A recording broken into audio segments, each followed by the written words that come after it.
नमस्कार, सबका स्वागत है पालिका प्रशासन के ग्राउंड रिपोर्टिंग में। हम भारत जोड़ो यात्रा कवर कर रहे हैं और अभी हमारे साथ है नवी मुंबई के राष्ट्रवादी कांग्रेस पार्टी के जिला पदाधिकारी विक्रम भाई शिंदे। तो नमस्कार। विक्रम भाई, आप बताइए कि आप क्या अनुभव ले रहे हैं। आप चले भी सुबह भारत जोड़ो यात्रा में, क्या अनुभव लिया आपने?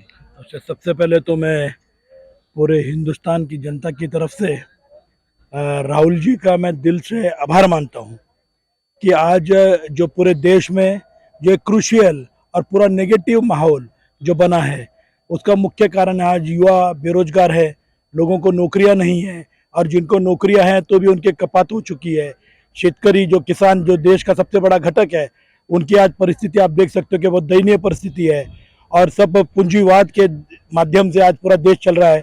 जो देश की जो खुद की मालमत्ता थी, वो 70 साल में जो कांग्रेस ने और उनके घटक पक्षों ने जो बनाई थी, वो बेचने का काम गए 7 सालों में हुआ है। क्योंकि आज आप देख सकते हो कि जितने भी प्राइवेटाइजेशन हो रहे हैं, जो प्रॉफिट मेकिंग कंपनीज है, उनका ही बेचने का काम ये सेंट्रल गवर्नमेंट कर रही है। तो सबसे पहले तो एक खेदजनक बात है। उसके अलावा महाराष्ट्र के लिए सबसे बड़ी खेदजनक बात यह है कि महाराष्ट्र में आने वाले जो सबसे बड़े जो प्रोजेक्ट्स थे, वो पूरे अलग देश राज्यों में जा रहे हैं। हमें कोई भी राज्य में जाएगा उससे हमें कोई लेना देना नहीं है, क्योंकि वो सभी भारतीय है और हमारे भारत का ही एक घटक है।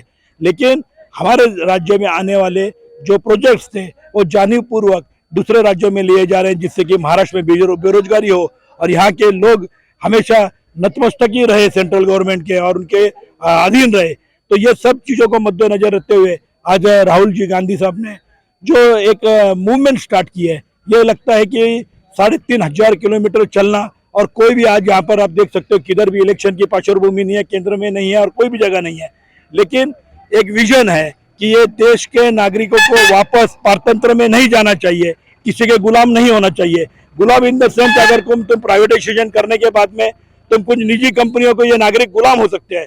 तो ये विजन रखते हुए कि जिस प्रकार गांधी जी ने एक टाइम जो दांडी यात्रा या पद यात्रा चालू की थी, इसके लगता है पूरे देश में ही नहीं, पूरे वर्ल्ड में इतनी बड़ी पद यात्रा आज के युग में तो कोई भी व्यक्ति नहीं कर सकता। तो इसके लिए वो महान है कि उन्होंने भारत जोड़ो जो पद यात्रा स्टार्ट की है, उसमें आज लोग ऐसे इसके ऊपर टिप्पणी करते हैं कि आज जो भारत टूटा ही नहीं है तो जोड़ने की जरूरत किया है।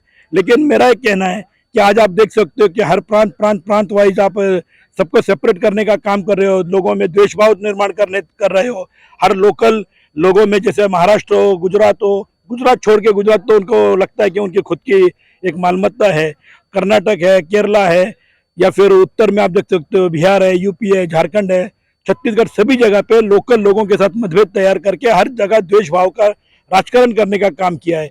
और आज तक जिस प्रकार पवार साहब ने पूरे देश में सबको, कृषि प्रधान देश होने के बावजूद आज सबको यूनाइट रखने का काम किया था, और आज भी उनकी भूमिका है कि वही एक उनके सामने एक नजर रखते हुए उन्होंने जो महाविकास आघाड़ी की स्थापना की थी, उसमें सोनिया जी गांधी होंगे या उद्धव साहब हो या फिर पवार साहब है। तो ये एक विजन था कि हमें धर्मनिरपेक्ष लोगों के, सिर्फ धर्मनिरपेक्ष का मतलब सेक्युलर नहीं है, उसके अलावा सभी लोगों को साथ में लेके जाने का काम। और वही कारण है कि आज आप देख सकते हो कि पूरे देश में हर जो पार्टियां जिनके पास एक सब देश के एकजुट रखने का काम है, वो आज भारत जोड़ो के माध्यम से राहुल जी ने जो विचार किया है, जो पदयात्रा की है, एक मिशन है।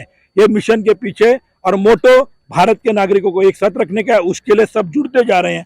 तो भविष्य में ये आने वाले युग में एक इतिहास होगा कि इतना बड़ा मूवमेंट एक व्यक्ति ने कोई भी प्रकार की प्रलोभन, कोई भी प्रकार की इच्छा नहीं रखते हुए किया था। और एक मूवमेंट जब व्यक्ति करता है तो मूवमेंट अवश्य सफल होती है, क्योंकि जो मूवमेंट को कोई भी प्रकार की अपेक्षा नहीं होती है, सिर्फ लोगों के हित में रहकर लोगों के हित में काम करने की जो उन्होंने आज इच्छा प्रकट किया है। और आप देख सकते हो कि अभी हम थोड़े 8-10 किलोमीटर अगर चलते हैं तो, लेकिन आज हम लोग भागने की कोशिश कर रहे थे, लेकिन राहुल जी चल रहे थे। तो मतलब एक स्टैमिना, एक विजन, वही व्यक्ति को, जिस प्रकार हम कहते हैं कि हमारा शरीर तंदुरुस्त रहना चाहिए, जिसका शरीर तंदुरुस्त रहेगा उसका मेंटली जो उसका विचार है वो सब पॉजिटिव होंगे। और ये सिद्ध राहुल जी ने अपनी गए दिन की जो 4-5 स्टेट की यात्रा में सिद्ध कर दिया है। आने वाला भविष्य एक भारत के लिए बहुत उज्जवल भविष्य है, और मेरा दावा है कि एक ना एक दिन ये देश के पंतप्रधान अवश्य राहुल जी गांधी बनेंगे और सभी नागरिकों को एक विजन मिलेगा। उसके बाद में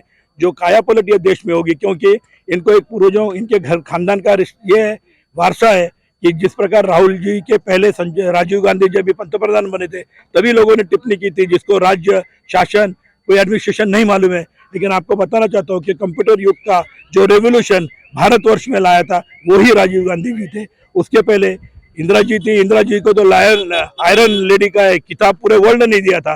तो जो कुटुंब के अंदर जिनके खून में उनके रग में ही देश के वासी प्यार है तो उन्हें खुद को सिद्ध करने की जरूरत नहीं है, मैं मानता हूँ। प्रिया तो इस तरह से विक्रम जी शिंदे ने, जो नवी मुंबई के पदाधिकारी है राष्ट्रवादी कांग्रेस पार्टी के, उन्होंने अपनी राय रखी है कि एक देश जो टूटा है अलग अलग जाति धर्म के बीच में, जिस तरह केंद्र शासन और राज्य शासन जहां वहां उनकी सत्ता है और केंद्र शासन जिस तरीके से राज्यों में सत्ता स्थापन करने के लिए जिस तरीके से भेदभाव निर्माण कर रही है, वो कहा तो रुकना चाहिए, उसको कहा तो उस चीज को, उस गलतियों को कहा तो सुधारने के लिए या उसको जवाब मिलने के लिए भारत जोड़ो यात्रा का प्रबंध किया गया है।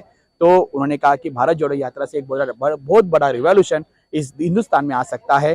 तो हम भी अपेक्षा करते हैं कि भारत जोड़ो यात्रा को इसी तरीके से जास्ती से जास्ती सपोर्ट मिला करे। धन्यवाद।